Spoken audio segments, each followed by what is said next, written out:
राजकोट किल्ल्यातील गेल्या 8 महिन्यापूर्वी अनावरण केलेला श्री छत्रपती शिवाजी महाराजांचे पुतळा कोसळणे म्हणजे राज्य शासनाचे हुतात्म्यांच्या पुतळ्या उभारण्यात देखील भ्रष्टाचार केल्याचे स्पष्ट होते। म्हणजेच राज्यातील व केंद्रातील भाजप प्रणित सरकार बुड्डी का बाल सरकार आहे, अशी टीका शिवसेना उद्धव बाळासाहेब ठाकरे पक्षाचे सोलापूर महानगर प्रमुख विष्णू कारंपुरी महाराजांनी केली आहे। मी शिवसेना उद्धव बाळासाहेब ठाकरे पक्षाचा सोलापूर शहर महानगर प्रमुख विष्णू कारंपुरी महाराज आपल्या समोर येत आहे। या महाराष्ट्रामध्ये ज्यांचं नाव घेऊन आपण जगतो, ज्यांचे प्रेरणेने आपण आपले हिंदू संस्कृती जपतो, जीवनातील प्रत्येक घडामोडींना आपण त्यांना आदर्श मानतो, असे श्री छत्रपती शिवाजी महाराज यांचं राजकोट येथील पूर्णाकृती पुतळा काल 2 दिवसापूर्वी कोसळला।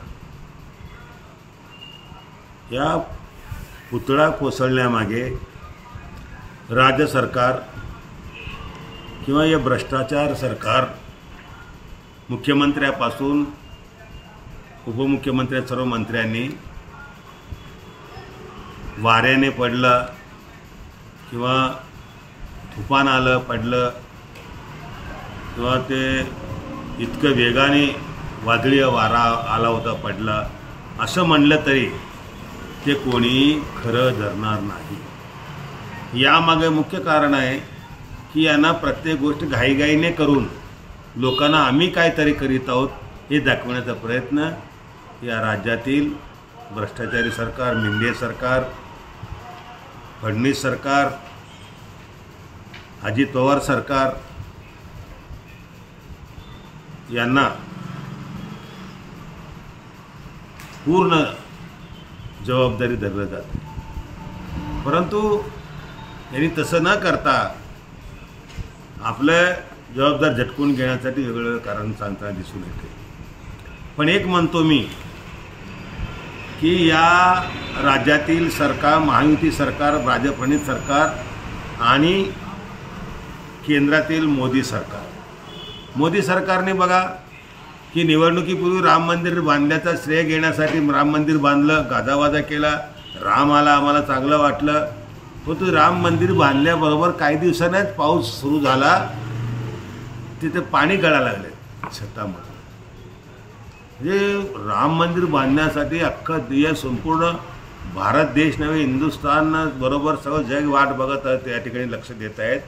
अशा राम मंदिराच्या एक महत्त्वपूर्ण मंदिर आणि आपल्या पूर्ण देशाच्या राजकारणाला कलाटणी देणारं मंदिर म्हणजे राम मंदिर बांधल्यानंतर ते गळायला लागलं।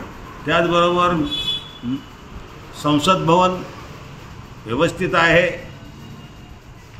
त्याला नूतनीकरण करण्याचं काम करून कोट्यावधी रुपयाचा खर्च केला, तो देखील संसद भवन छत कोसळताना किंवा छप्पर निकळून पडताना आपल्याला बातम्यामध्ये, प्रसिद्धी माध्यमातून माहीत झालं आहे। अशा प्रकारे जे बी काम केलं ते स्वार्थ लाटण्यासाठी किंवा त्याचं राजकारण करण्यासाठी किंवा त्यामध्ये आपण काहीतरी केलो हे दाखविण्यासाठी प्रयत्न या ठिकाणी झालेला आहे। आणि पूर्णपणे याला बुड्डी का बाल सरकार म्हणतात। या बुड्डी का बाल सरकारनं बघा तुम्ही, आम्ही लहान असताना या बुड्डी का बालच्या एका ग्रहस्थानी येऊन आम्हाला त्या छोट्याशा एक डबड्यात अनेक चित्र, त्यामध्ये लाल किल्ला असो किंवा ताजमहल असो किंवा चारमिनार असो किंवा कुठले मंदिर असो हे दाखवून असं वाजवत त्यांनी दाखवत होता। आम्हाला हा बघून आनंद वाटत होता, तेवढा पुरता। मग परत का उठल्याबरोबर काही नाही असं निष्पन्न करण्याचा, असं लोकांना झगमगाट दाखवून, बुड्डी का बाल दाखवून लोकांची दिशाभूल करून सत्ता काम करणारं सरकार या देशात आणि राज्यात आलेलं आहे। त्यांना महात्म्यांचा, हुतात्म्यांचा किंवा महापुरुषांचं अपमानकांचं लेणं देणं नाही आहे, गरिबांचं लेणं देणं नाही आहे।